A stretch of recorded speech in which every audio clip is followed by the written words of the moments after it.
저는 오늘 악한 영이 들어올 수밖에 없는 사상이라고는 측면에서 말씀을 전하고자 합니다. 우리가 성서를 바라볼 때 가장 중요한 장은 창세기 1장과 2장과 3장입니다. 또한 요한계시록 20장, 21장, 22장입니다. 우리 인간의 현재 상태가 표준이 아니고 기준이 아닙니다. 우리의 원래 상태는 창세기 1장과 2장입니다. 창세기 1장과 2장에서는 우리가 세상의 모든 걸 볼 때 다 하나님과 관계돼서 보게 되었습니다. 그래서 하나님이 세상을 만드셨고 하나님이 사람도 만들었고 하나님이 자연도 만들었고 항상 이 속에 있는 인간의 자아는 하나님과 관계돼서 항상 보게 되어졌고 우리 속에 있는 자아는 하나님과의 관계에서 아버지와 아들과의 관계가 이미 형성되어 있습니다. 자기는 모든 사물을 볼 때 그냥 하나의 피조물이고 하나님께서 창조주이고 자기는 그냥 피조물이라는 이런 가치가 확립되어져서 있었습니다. 그런데 창세기 3장 1절부터 5절에 보면 인간에게 사단이 뱀을 통하여서 접근을 합니다. 그런데 제가 지금 말하는 거는 창세기 1장과 2장을 말하는 것이지만 이미 아담과 하와를 만드신 그 에덴 동산 외 바깥에서는 이미 흑암과 혼돈과 공허가 있었고 바깥에는 이미 사단이 있습니다. 그래서 언제든지 그들은 인간을 공격할 기회를 엿보고 있다가 드디어 창세기 3장 1절부터 5절에 인간에게 접근을 합니다. 그거 이제 누구를 통해 접근하냐? 하와를 통해 접근합니다. 누구를 미끼로 쓰느냐? 뱀을 미끼로 씁니다. 그래서 질문합니다. 야, 하나님이 너희에게 동산 모든 나무의 실과를 먹지 말라고 하시더냐? 이렇게 딱 하와에게 질문합니다.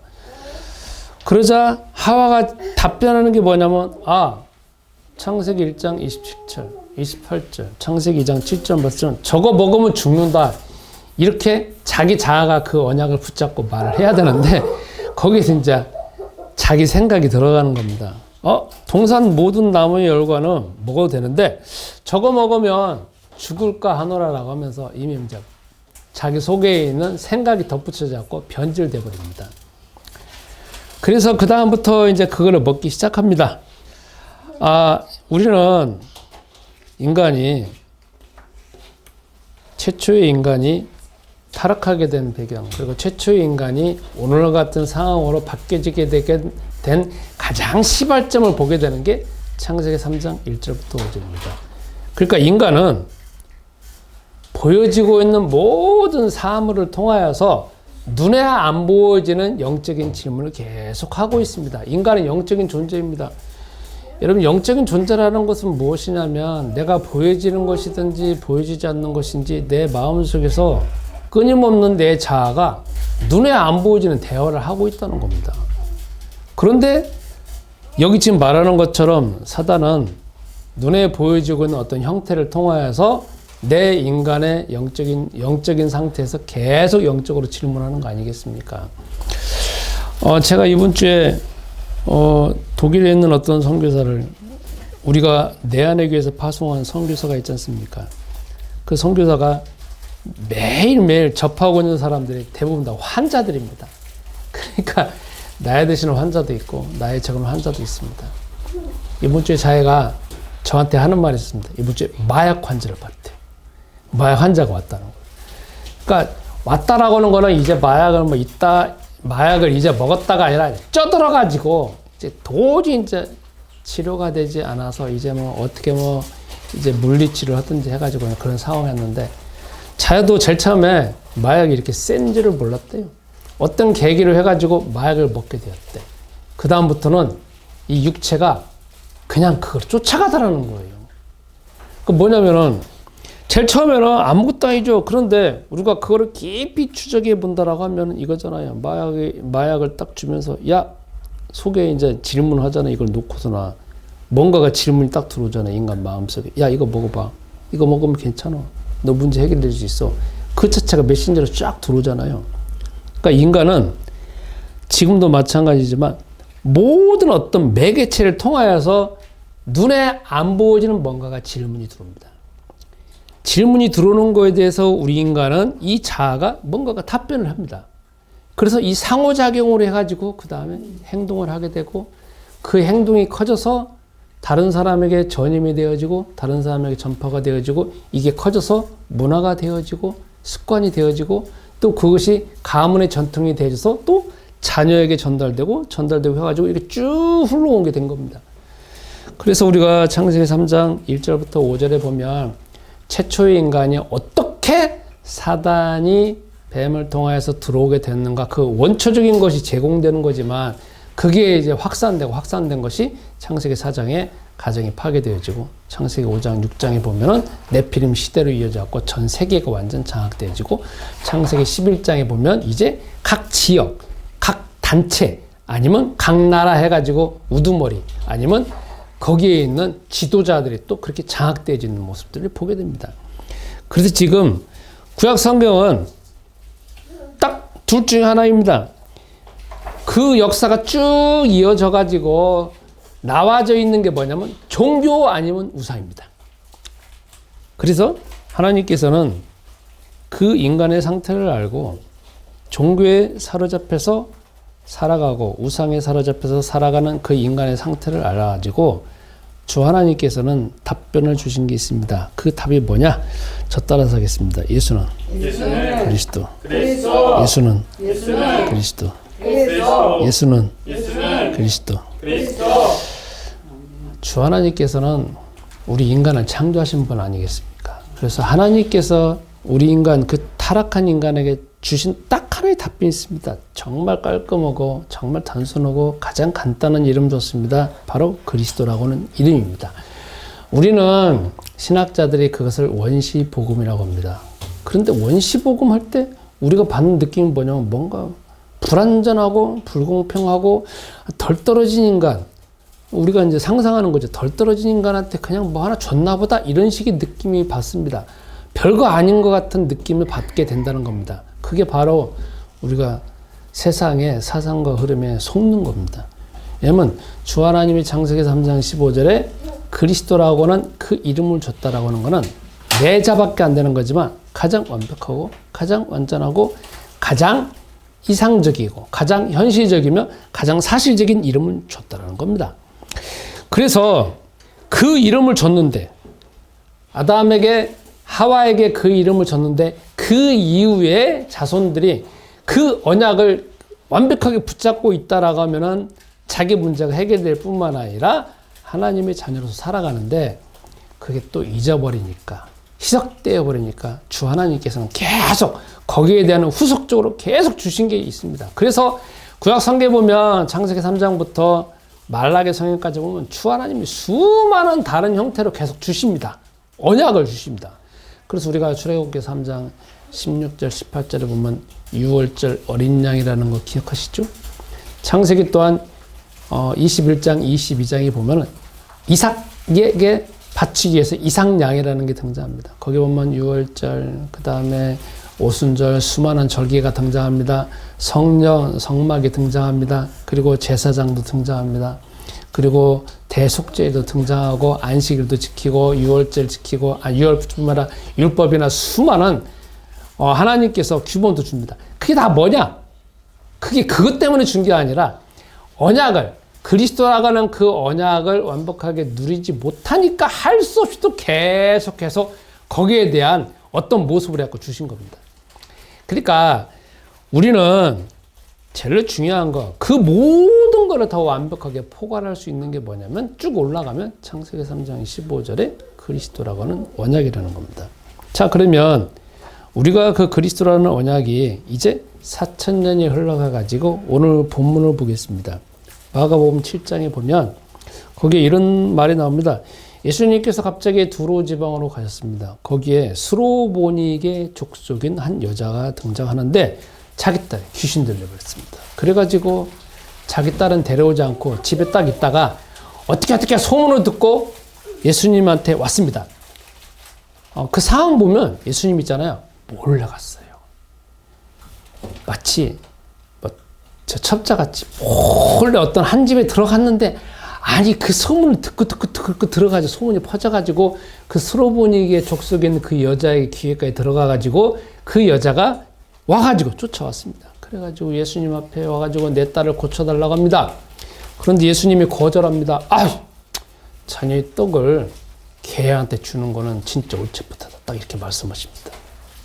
그러니까 거기서 스로보니 여인이 아니 그렇다 하더라도 그 부스러기라도 우리 먹습니다라고 하니까 예수님께서 그 믿음을 보시고 네 딸을 고쳐야겠다 가라 합니다. 그래서 가서 보니까 자기 딸을 고쳐진 겁니다. 이게 그냥 간단한 내용입니다. 이 내용은 여러분이 아실 겁니다.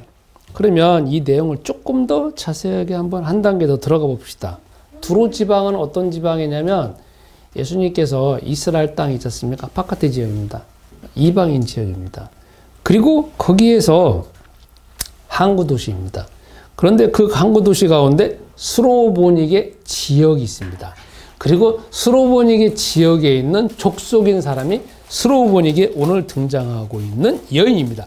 스로보닉에도 하나의 도시 이름입니다. 두로에서 가까이 있는 지역의 도시입니다. 그런데 거기는 주로 뭐냐면 두로라고 하는 항구 도시가 있기 때문에 통상과 무역이 성행한 곳입니다.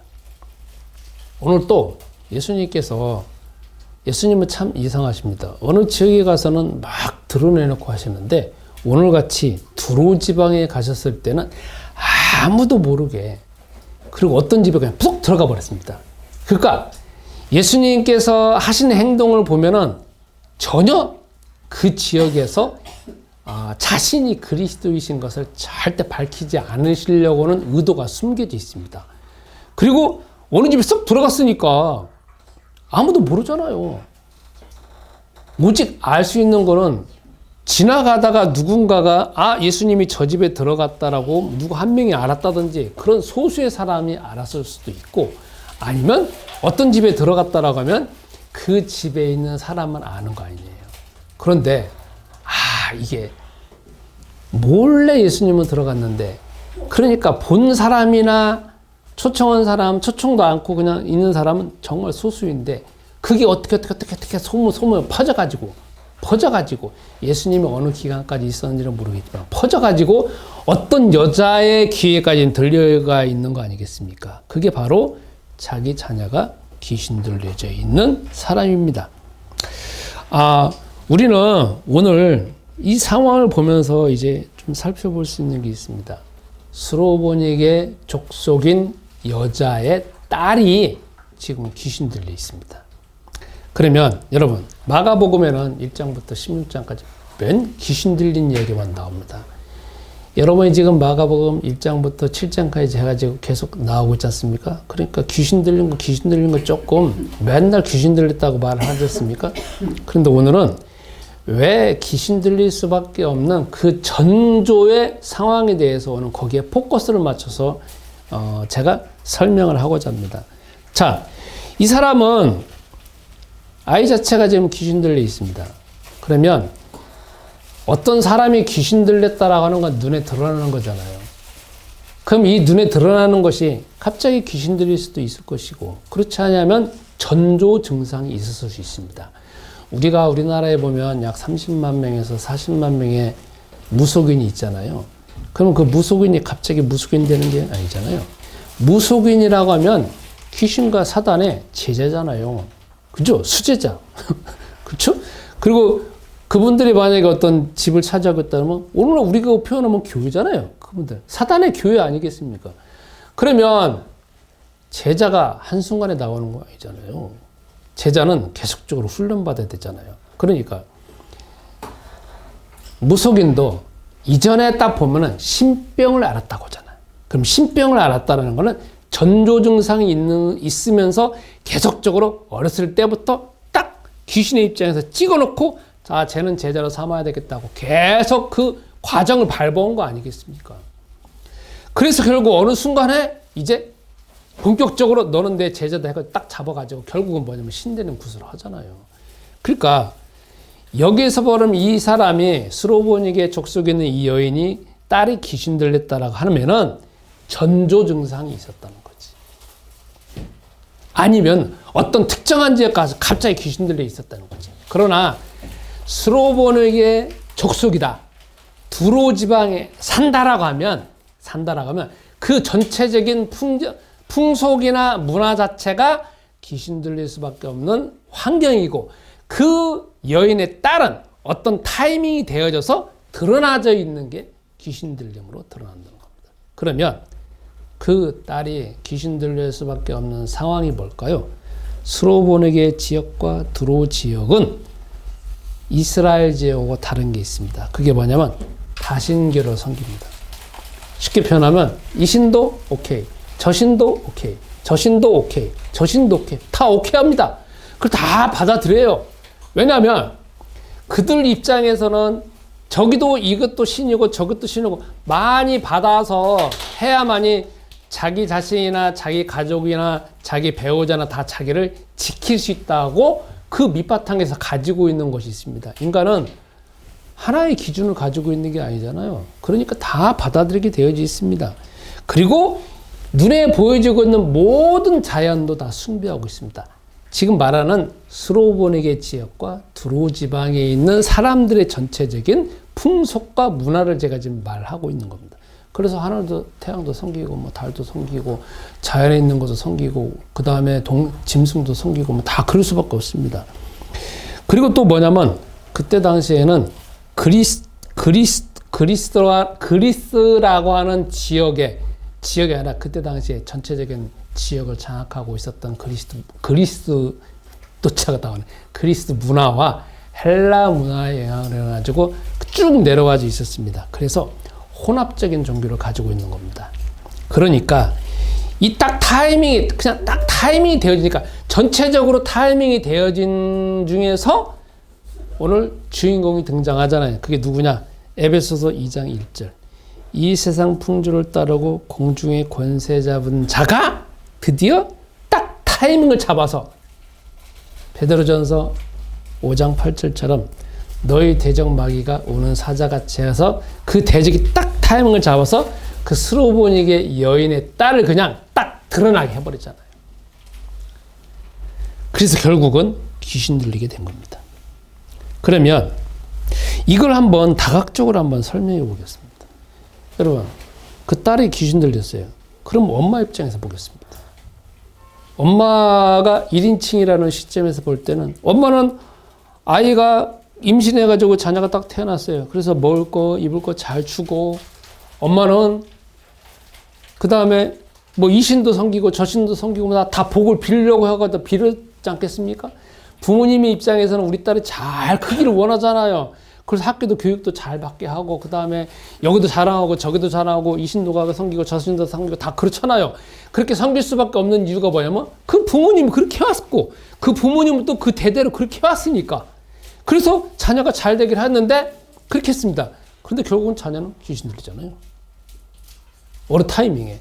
그럼 자녀 입장에서 또 한번 봅시다. 자녀 입장은 갑자기 태어났어요. 그래서 어느 순간에 자기의 우상인 자기의 모든 거대한 신 아버지하고 어머니를 보잖아요.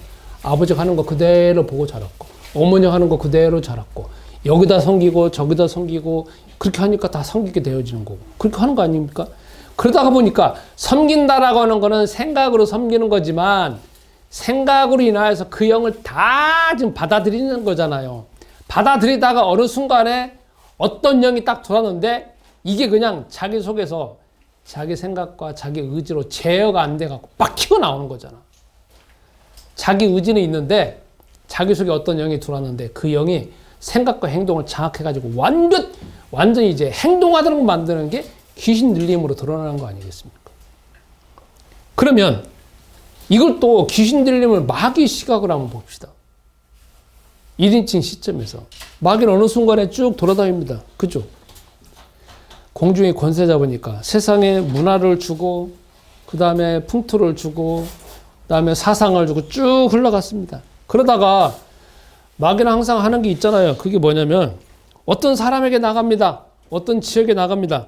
이걸 표현한다라고 하면 마가복음 12장 28절 이후부터 나와 있습니다. 그게 뭐가 나오냐? 더러운 귀신이 사람에게 나갔습니다. 그래서 막 돌아다닙니다. 물 없는 곳으로 다닙니다. 깨끗한 사람이 있는지 아니면 그런 사람인지 다 조사하고 다닙니다. 그러다가 저 사람에게 들어가야 되겠다고 딱 들어가는 거 아니겠습니까? 들어가서 표현은 되어지는 게 귀신 들림이잖아요. 그렇죠? 그러면 그 사람에게서 귀신이 들어가서 귀신 들림으로 나오는 이유가 뭐겠어요? 나는 저 사람을 장악했다. 그리고 내 능력이 대단하다. 그러니까 너희는 나를 따르라 하는 것 자체가 드러나는 거 아니에요. 그러면 이걸 또 귀신 들림 우리가 전능하시는 하나님의 시각으로 보겠습니다. 주 하나님께서는 귀신 들리는 걸 알고 어떤 인간이든 자체가 다 귀신 들려서 결국은 생각과 사상이 다 잡혀서 살아가다가 질병과 우환질고에 휩싸이다가 재난에 휩싸이다가 재앙에 휩싸이다가 결국 죽으면 지옥 가는 거 뻔히 아니까 주 하나님은 창세기 3장부터 주신 이름이 있잖아요. 그리스도라는 이름이잖아요. 그래서 그 그리스도라는 이름이 잊어버리니까 구약성경부터 계속 다른 이름으로 계속 줬잖아요. 그런데 스로보닉의 지역은 그냥 조상 대대로 내려오면서 그리스도라는 이름도 없잖아. 그러니까 주 하나님 입장에서는 얼마나 안타까우셨는지. 주 하나님 입장에서는 안타까운데 거기에서 그래도 그 지역에 살 수 있는 길을 주신 게 뭐냐면 그리스도라고는 예수님을 보냈잖아. 그래서 그 여인의 딸이 살도록 만들었잖아요. 자, 그래서 우리가 이제 이걸 보면서 생각해야 될 부분이 있습니다. 여러분, 언제든지 귀신 들림은 전조 증상이 있습니다. 그게 뭐냐? 항상 신병 들린 것처럼 뭔가 전조 증상이 있는데 그게 뭐로 오냐면 사람의 생각으로 옵니다. 그래서 우리에게 제일 중요한 게 뭐냐면 생각입니다. 생각. 그 생각이 고정되어져서 습관이 되어지고 생각이 고정되어져서 문화가 되어지고 생각이 고정되어져서 우리 어떤 체질이 되어지는 거 아니겠습니까? 그 생각이 고착화되어진 게 이제 다른 형태로 드러나는 거 아니겠습니까? 그래서 우리는 지금 어디에다 지금 도전을 하고 있냐면 생각에 지금 도전하고 있잖아요. 왜? 우리는 어떻게 보면 우리가 지금 생각하고 있는 그 생각 자체가 맞는 생각인지 틀린 생각인지 하나님이 원하시는 생각인지 아닌지 그리고 이 생각이 과연 이 생각을 계속 붙잡으면 어떤 문제가 생기는지 그 생각 자체에 대해서 우리가 지금 도전하고 있는 상황 아니겠습니까? 그냥 그전에는 내가 가지고 있는 생각, 그거는 내가 가지고 있는 거고 이건 나만이 가지고 있는 신적인 것이다 해서 우리는 절대 여기는 누가 건들지 마. 내가 신앙생활 하더라도 여기는 건들지 마. 바깥에서 뭐 하면 그건 내가 폼으로 잴 수 있어. 그러나 내가 가지고 있는 이 고유한 생각은 절대 들어오지 마 해가지고 마치 불가침같이 하나님도 들어오지 마, 예수님도 들어오지 마 그랬잖아요. 내 속에 있는 이 생각을 까발려서 내 속에 있는 이 생각 나만 알고 있는 은밀하게 알고 있고 누구도 모르는 어쩌면 내 배우자도 모르는 그 생각들 탁 있는데 그걸 지금 우리는 말씀을 통해서 지금 까발리고 있고 폭로하고 있고 그걸 지금 해보고 있잖아요. 그러니까 어떻게 보면 이걸 해보는 입장에서 정말 여러분과 나의 자존심이 상하기도 하고 막 치욕스럽기도 하고 짜증나기도 하고 막 부끄럽고 막 모욕적이고 그 다음에 막 어떻게 보면 내가 가지고 이제 여태까지 뭔가 바깥에 드러나고 있었던 폼을 다 지금 허물어뜨리는 거잖아. 그러니까 어떻게 보면 우린 지금 불가능한 싸움을 하고 있는 상황이기도 합니다. 그래서 여러분들과 내가 조금 힘들기도 하고 답답하기도 합니다. 그런데 우리가 이 속에 있는 것을 치유되지 아니하면 이 속에 있는 것이 바뀌지 아니하면 성경에서 말하는 것처럼 사도행전적인 역사가 여러분과 나에게 벌어지지 않습니다. 겉에 폼만 딱 쟀다라고 하면 겉에만 달라지는 것이니까. 자, 그래서 오늘 다시 이 사람에게 귀신 들렸다라고 하면은 그 스로보닉의 여인뿐만 아니라 스로보닉의 딸, 그 지역 자체가 귀신 들릴 수밖에 없는 생각과 사상이 잡혀 있다고 했잖아요. 그래서 우리는 지금 어디에 도전하고 있냐? 다시 생각과 사상에 지금 도전하고 있습니다. 여러분, 그래서 주 하나님께서는 우리가 귀신 들릴 수밖에 없는 그 생각과 사상에 이미 잡혀 있는 걸 아시고 거기에서 주신 이름이 있습니다. 저 따라서 하겠습니다. 예수는 그리스도. 예수는 그리스도. 예수는 그리스도. 예수는 그리스도. 첫 번째로는 예수는 그리스도라고는 답변을 주셨고, 두 번째는 우리가 신앙생활을 할 때 왜 그리스도 이름을 불러야 되냐면, 우리 속에서 사단적인 생각, 사단적인 습관, 사단적인 어떤 풍토, 사단적인 문화를 가지고 있는 그 생각을 주는 그 영을 깨기 위하여서, 그리고 드러내기 위해서, 알게 하기 위해서, 지혜를 얻기 위해서, 그리고 그걸 지속해 가지고 깨트릴 수 있는 힘을 얻기 위해서 또 누가 필요하냐? 예수는 그리스도가 필요합니다. 그러니까 왜 그리스도 이름이 필요하냐면 그 생각을 주는 그 생각과 그 생각 배경에 있는 그 힘, 그리고 그 존재를 깨트리려면 또 그리스도 이름을 알아야 되기 때문에 그렇습니다. 그러니까 우리는 두 가지가 필요합니다. 그리스도라고는 이름과 사단의 그 정체를 알 수 있고, 사단의 그 정체를 구체적으로 알 수 있는 그 지혜. 그래서 그걸 깨트리는 이름이 필요하다는 겁니다. 신앙생활은 그래서 두 가지가 항상 병행이 돼야 됩니다. 그게 뭐냐? 그리스도라고는 이름이 왜 필요하느냐? 나에게 왜 그리스도라고는 이름이 필요하느냐? 어떤 부분에 그리스도가 필요하냐? 그걸 알기 위해서 지혜가 필요한 거, 그래서 그리스도 이름 불러야 되고, 그걸 깨트리려면 또 그리스도 이름이 필요하다는 겁니다. 그래서 우리는 진짜 알아야 되는 게 뭐냐면, 그리스도 이름을 알아야 되지만 귀신을 더 잘 알아야 돼요. 희한하죠? 아니, 신앙생활은 무슨 귀신을 알아야 된다고 하냐? 귀신을 알아야 돼요. 우리가 이렇게 표현할 수 있습니다. 여러분, 저희 자녀 중에 한 명이 축구 선수입니다. 그런데 지금 현재도 저기 먼 나라 가고 축구를 하고 있습니다. 이번에 이제 우리나라하고 이라크하고 축구를 했지 않습니까? 저 아주 정말 오래간만에 봤어요. 목회자 수련회를 가서. 안 보려고 했는데 목사님들이 다 와가지고 해설을 해달라는 거야. 그래서 뭔가 해설하면서 봤어요. 진짜 90분을 리얼로 봤어. 그런데 그 목사님들이 그래요. 아니, 왜 이렇게 저렇게 손으로 잡아당기면서 왜 막 사람들 반칙하냐고, 축구 정말 신사 게임이 아니냐고 그래요. 아, 저 목사님은 그 기준을 가지고 있구나. 기준 가지고 있는 거잖아요. 제가 그랬어요.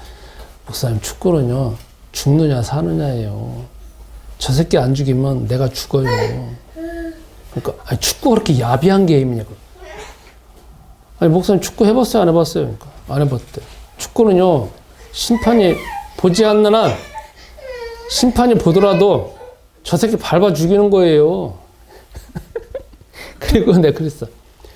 목사님, 공을 딱 1초만 가지고 있잖아요. 그럼 바로 저기 태클 들어와요. 그래? 그렇게 무서운 거야? 목사님 들어가면 1초도 못 견딜 거예요. 바로 뒤에서 그냥 박아버릴 거라고요. 어떻게 박느냐면 다리를 들고 그냥 허리 그냥 아작내려고 쳐들어올 거라는 거예요. 그러니까 항상 선수들은 1초만 시간 끌었다라고 하면 저기 오는 걸 알아요. 항상 모든 생각에 저기 있다. 저기 들어온다. 그 새끼가 발로 들어온다. 아니면 허리로 들어온다. 이마로 들어온다는 걸 항상 본능적으로 아는 거예요. 그랬거든요. 왜 제가 이 말을 표현하냐면 신앙생활도 마찬가지. 신앙생활 이거 연장선상이라는 거죠. 신앙생활은 더 리얼하죠. 바깥에 거기는 축구는 겨우 90분만 하는 것이고 공식적인 경기잖아요. 우리는 지금 전쟁을 어디 하고 있냐면 우리 내면으로 전쟁을 하고 있잖아요. 1차적으로 내면으로 전쟁을 하고 있고, 내면도 가장 깊숙한 곳에 들어가면 어디 하고 전쟁을 하고 있냐면, 지금 여러분과 나의 수준은 내가 어떤 특정한 문제 가지고 전쟁을 하고 있는 게 아니잖아요. 지금 우리는 예수가 그리스도라고는 사실을 더 깊이 알아서 1년 6개월이 지금 흘러갔어요. 그죠? 세상의 태권도로 따지면 한 2단은 됐다고. 2단 동안 뭐 했는데, 내가 특정하게 오랫동안 가지고 있는 그 문제 가지고 지금 우리가 그거를 그리스도 이름 불러가지고 지금 어느 정도 많이 해결됐잖아. 저가 1년 6개월 동안 예수는 그리스도라는 부르면서 가장 많이 해결된 것 중에 하나가 완벽주의라고 하는 영이에요. 제 속에서 진짜 완벽한 귀신이 있어. 영이라는 건 리얼하게 말하면 귀신이잖아요. 내 속에 내 자아가 있으면 완벽주의가 거대하게 잡혀 있어요. 저건 항상 완벽하게 된다. 100% 해야 된다. 기준을 막 이만큼 만들어 놓고 계속 저를 조져요. 그 완벽주의라는 영은 우리 어머니를 타고 들어온 거야. 우리 어머니가 준 건 아니야. 우리 어머니를 통해서 들어온 거야. 그래서 나를 어렸을 때부터 계속 조지잖아요. 뭔가 조금만 잘못하면 얘 너만 그랬잖아 가지고 저는 또 성격이 또 집요한 부분이 있어서 계속 파고들잖아. 그래서 제가 여태까지 편하게 산 적이 없거든요. 진짜 그래서 목회하는 가운데서 제일 힘들었던 게 그 완벽주의 영이야. 그래서 할 수 없이 내가 그걸 해결하려고 도저히 해결 안 되니까 결국은 내가 정신분석해갖고 또 대학원까지 전공을 했잖아요. 그리고 또 그런 책 내가 얼마나 많이 봤어요. 그래서 일부분은 많이 해결됐어. 그러나 더 완벽하게 해결되기 위해서 제가 또 예수는 그리스도 학교 1년 6개월 불렀잖아요. 그러니까 지금은 뭔 상황이 오면 그 완벽주의 영에 내가 얼마나 예민한 거 나는 알아요. 내가 평생 잡혀왔기 때문에 1번. 그러니까 뭐 따고 저 새끼가 또 오는구나. 생각으로 오는 거니까. 여러분 생각이 얼마나 무서운 줄 알아요? 생각이 오면 거기서 끝나는 게 아니에요. 그 생각이 나의 감정을 찾고 있고 나의 의지를 찾고 있고 내 모든 실핏줄과 이걸 찾고 있어갖고 그게 그대로 행동이 가요. 그게 생각이라는 게 0.001%, 0.001%의 시간만 딱 있어갖고 내가 그걸 내 자아가 오케이 받아들이면 그냥 그대로 가버린다니까요. 그게 얼마나 무섭냐고. 그런데 지금 우리는 지금 저는 1년 6개월 흘렀잖아요. 그러니까 완벽주의 영이 조금 너덜너덜해졌어요. 너덜너덜해지고 모으면 저 새끼 또 왔나 보다 하고 막 계속 그리스도 이름을 부르면 왜 그게 중요하냐면 그리스도 이름 부르면 마태, 마가, 누가, 요한복음에 그 그리스도께서 하나님 우편이신 그리스도께서 내 안에 성령으로 임재하시잖아요. 성령의 지혜와 성령의 지식과 성령의 능력과 성령이 함께 하시니까 그 성령이라는 건 그리스도께서 보내신 영이니까 내가 거기서 그리스도 이름 부르면서 싸우는 거잖아. 그러니까 자꾸 너덜너덜해졌어. 근데 그렇게 되어지니까 내가 특정하게 지금까지 가지고 있는 문제에 대해서는 어느 정도 이제 해결이 됐는데 이제 우리가 거기에 만족하는 게 아니잖아요. 자꾸 이제 그리스도를 더 누림으로 인하여서 뭐가 보여지느냐. 안 보여졌던 게 더 보이잖아요. 안 보여졌던 게. 그러면서 보여지는 게 뭐냐. 야 정말 어느 순간에 제가 깨달아진 게 있어요. 야 나는 진짜 내 자아가 있는 거지만 세상에 상담 이론 중에서 대상관계 이론이라는 게 있거든요. 나는 정말 24시간 365일 그냥 셀 수 없는 영에 완벽주의 영뿐만 아니라 이런 영 저런 영 저런 영 저런 영 하고 막 수도 없는 게 그냥 나를 찾고 있구나. 나 정말 벗어나기 그냥 불가능하구나. 내 인간이 이렇구나. 내가 이걸 알게 됐어요. 진짜 내가 내 속에 있는 거 보고 혐오스러운 거 있잖아요. 근데 내 자아는 그걸 좋아해. 나는 여태까지 내 자아를 신으로 먹여서 살아왔어요. 내 속에 있는 내 자아 있잖아요. 내 자아라는 게 뭐겠어요? 아까 말한 것처럼 수많은 정보가 올 때 그 내 자아는 그걸 이제 판단하고 행동하고 그 다음에 그걸 분석하는 거잖아요. 내 속에 있는 내 자아는 내가 신이더라고. 내가 신이야. 이렇게 저렇게 내가 하나님이야. 내가 하나님이야. 나는 주둥아래만 하나님이지 아무런 능력이 없거든요. 근데 뭐냐면 내가 하나님이야. 이렇게 하면 돼 저렇게 하면 돼. 이렇게. 그래서 어느 순간에 나는 정말 오늘 그 수로보니게 여인의 딸의 귀신 들린 건데 그건 드러나는 형태고 나는 눈에 안 보여지는 가운데 귀신 들린 게 그냥 천지 때깔이구나. 그래서 지금 우리가 전쟁을 하고 있는 게 어때요? 내 내면에 보이지 않고 자꾸 그리스도 이름 부르면서 그 보여지지 않는 그 영하고 지금 우리가 전쟁을 하고 있잖아요. 그죠? 이건 끝도 없는 전쟁이에요. 아마 죽을 때까지 100% 될 수가 없어요. 아마 지금 우리가 죽기 전까지, 저 같은 경우에 죽기 전까지 한 20% 30% 하면 할란가 모르겠어요. 40% 할지 모르겠어요. 근데 사실 또 그게 전쟁이지만 그게 목표는 아니에요. 그것을 우리가 알고 나면서 이게 뭐로 가야 되냐면 전도로 가야 되거든. 우리는 이 내면을 100% 해결하는 것 자체가 목표가 아니라 세계복음화가 목표라는 거야.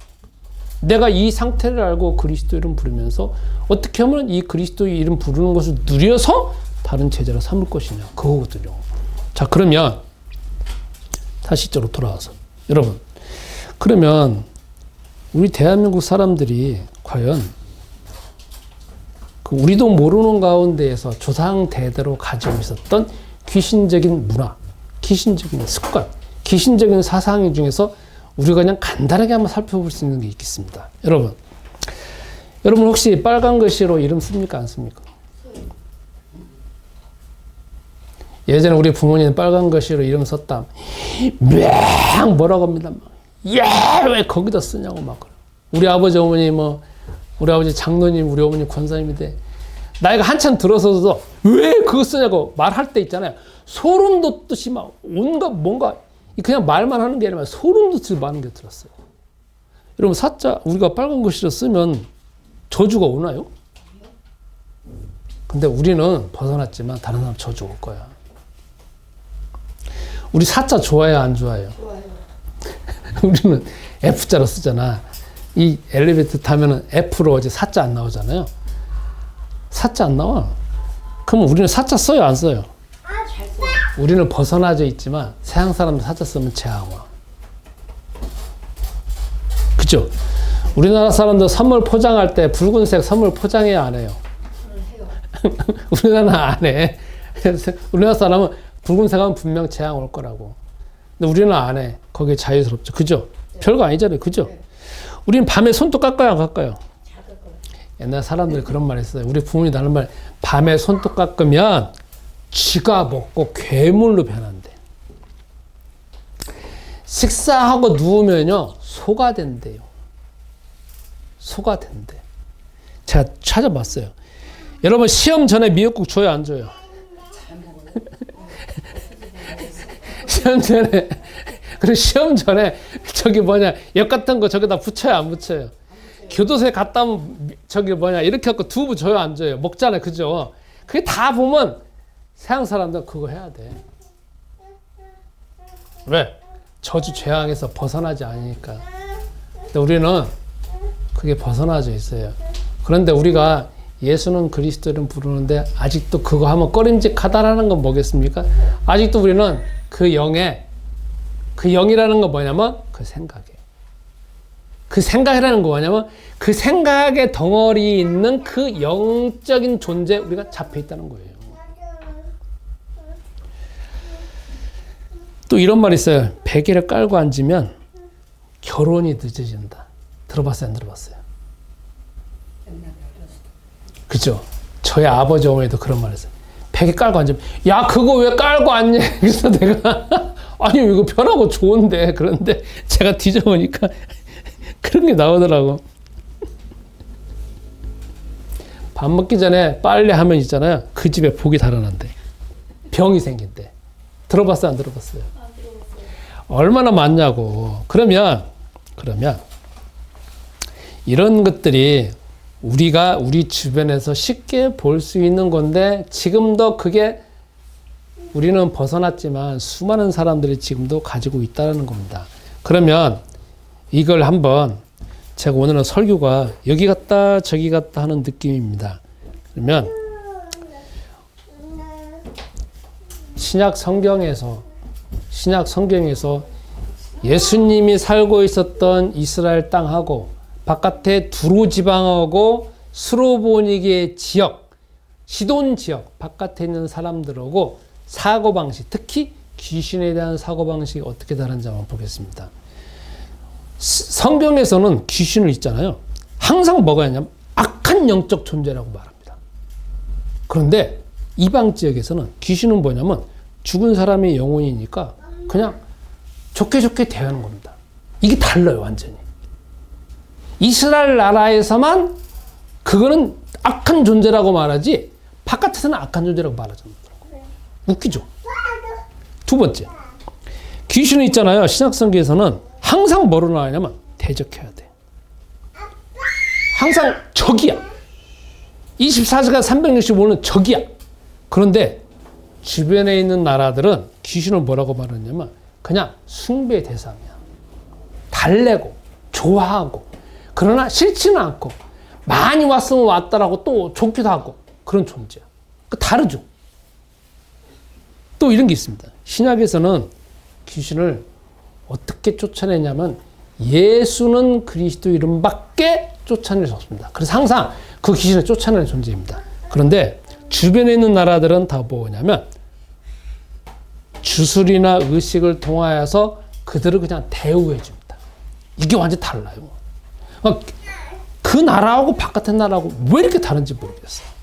그 다음에 신약 성경에서는 귀신을 어떻게 하냐면 귀신은 꼭 깨트릴 수 있는 존재가 그 귀신보다 센 존재가 누구냐면 성경에서는 그리스도 이름만 부릅니다. 그래서 예수가 그리스도라는 이름 불러야만이 귀신이 쫓아내지는데 주변에 있는 나라들은 귀신의 힘이 막강해가지고 쫓아낼 수 없다고 합니다.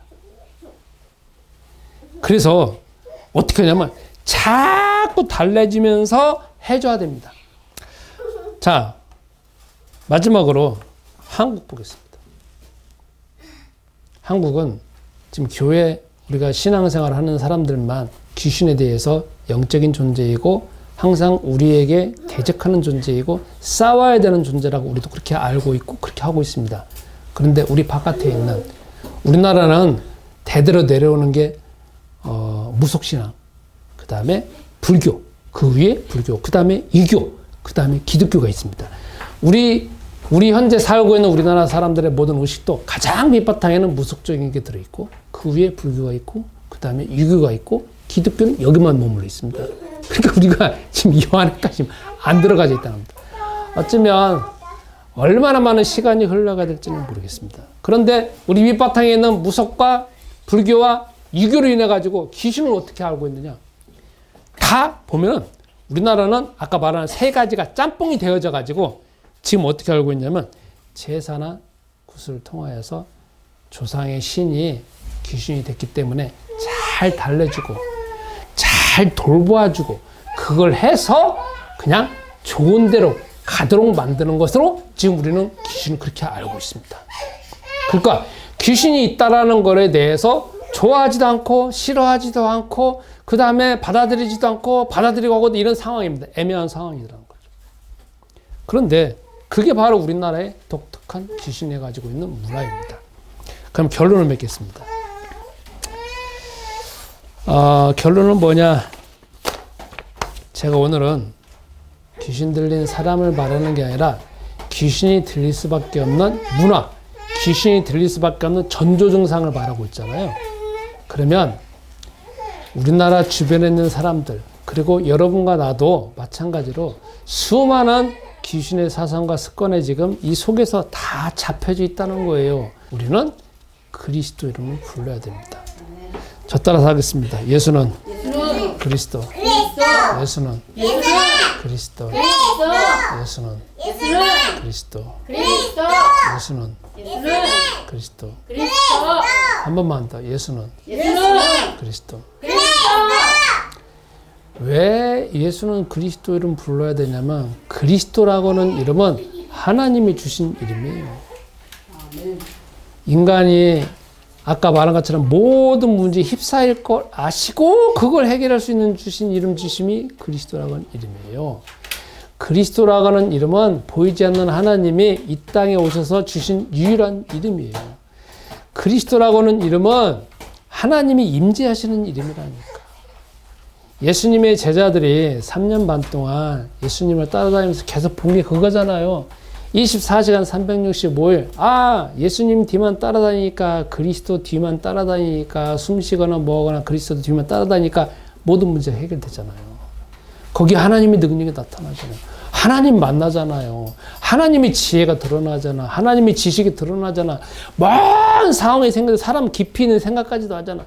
그리스도 안에 있는 그 어떤 보화와 어떤 그 보석은 셀 수도 없잖아. 우리가 뭐 제사장, 선지자, 왕이다 하는 거지만 그거는 그리스도 안에 있는 것의 대표적인 것을 말하는 거지 그냥 셀 수 없는 것이 있다는 거지. 그래서 우리는 무슨 이름 부르느냐? 예수는 그리스도는 불러야 된다. 그래서 예수는 그리스도를 부를 때 하나님의 능력이 나타나고 예수는 그리스도를 부를 때 내 속에 사단적인 생각이 무엇인지 알게 되고 깨닫게 되고 그 다음에 깨트려지게 되어지고 할 수 있는 힘이 생긴다는 거야. 그리고 내가 하나님의 자녀로서 살아가고 있는 거에 대한 권세도 더 깊이 알 수 있는 이름이라는 거죠. 그래서 여러분 이번 주에도 그 이름을 계속 불러보세요. 그러면 내 속에 어떤 생각이 있는지 알게 돼요. 자꾸 부르면 부를수록 내가 잡혀져 있는 게 뭔지 보여집니다. 그래서 거기에서도 자유롭게 되주고 그러면 성령께서 내 마음속에 하나님 나라가 더 깊이 확장되는 겁니다. 이번 주에도 그리스도 안에 있는 보화 보석을 더 깊이 발견하고 더 누리는 시간 되기를 바랍니다. 우리 말씀 붙잡고 1분 동안 기도하겠습니다. 하나님 아버지, 우리가 세상의 문화와 습관에 길들여져 살아와 있습니다. 그런데 그리스도의 말씀을 통하여서 우리가 무엇에 사로잡혀져 있는지 객관적으로 보게 하시고 또 그것을 이기고 변화시킬 수 있는 힘을 주시고 능력을 주심을 감사합니다. 우리가 알게 모르게 우리가 사상으로 습관으로 잡혀져 있던 것들이 예수가 그리스도라는 그 이름의 위대한 능력과 보화로 인하여서 그 생각들이 깨트려지게 하시고 그로 인하여서 내 마음속에 하나님 나라가 확장되어지게 하시며 그것이 다른 사람들에게 증거가 되어져서 제자 삼는 일에 온전히 쓰임받게 하옵소서. 예수이신 그리스도 이름으로 기도합니다.